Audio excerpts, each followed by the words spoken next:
Hello there everyone, we thank you for joining us. Today is still Friday, March 8th, 2013. And we're coming to you right now with an update on the aftermath now of Winter Storm David. Basically, Winter Storm David is all said and done now. We just have some lingering gusty winds right now. And all weather alerts that were in effect for Winter Storm David have since expired. So Winter Storm David is basically all said and done now. We've seen basically anywhere between 4 and 12 inches on average of total snowfall accumulation from Winter Storm David all across Connecticut.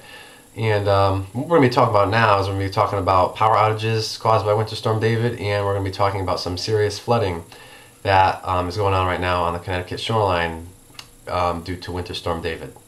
So let's get right to it. Officials with Connecticut Light and Power said that the majority of outages are being seen in the lower Connecticut River Valley. More than a foot of snow has fallen in several locations, and all the weight from the snow, coupled with strong winds, is bringing down utility wires, as well as bringing down large tree limbs. According to the Connecticut Light and Power website, 1,290, or less than 1%, of utility customers remained in the dark as of 7 o'clock p.m. Today on Friday. And the current time right now is 8:10 p.m. At the peak of the storm, there were about 13,000 customers without power. Connecticut Light and Power said it is sending extra crews to that lower Connecticut River Valley area, specifically Killingworth and Clinton. At one point, nearly 70% of Essex was without power. Very sick of it, Ed Green of Essex said about losing power after recent storms. We haven't lost power this much in 10 years. Many businesses such as Benny's Farm Market in Centerbrook were forced to turn customers away and send employees home. We sent our chef home, so that puts us behind in pot pie making and salad prep and baking, said Carl of Benny's Farm Market. Over at Essex Hardware, they couldn't keep the lights on. The door was open, Jay Tonk said. They got by the old-fashioned way, writing things on paper, taking credit card numbers down, and when power comes back on, we'll ring them through, he said. Tanger Outlets Mall in Westbrook closed early today on Friday. The United Illuminating Company has 279 reported outages as of 5:30 p.m. Both Connecticut Light and Power and United Illuminating officials says they have their outside-of-company workers on standby in case extra help is needed. So basically, not really. Power outages did not turn out to be a major problem with Winter Storm David.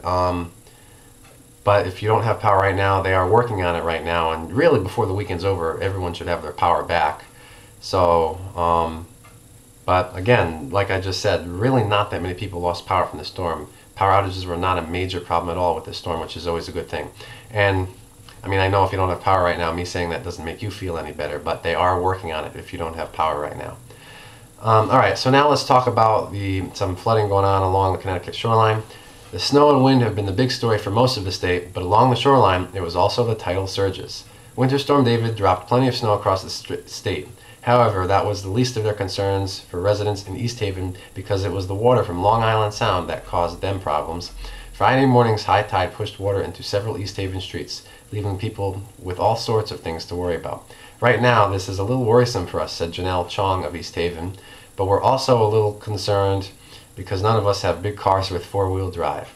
Some homes were surrounded by water right up to their steps.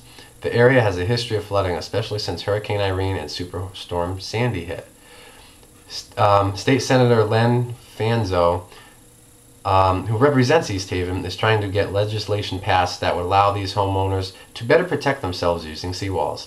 The neighborhood is also pushing to have the road raised, so they won't be trapped in their homes if the flooding continues.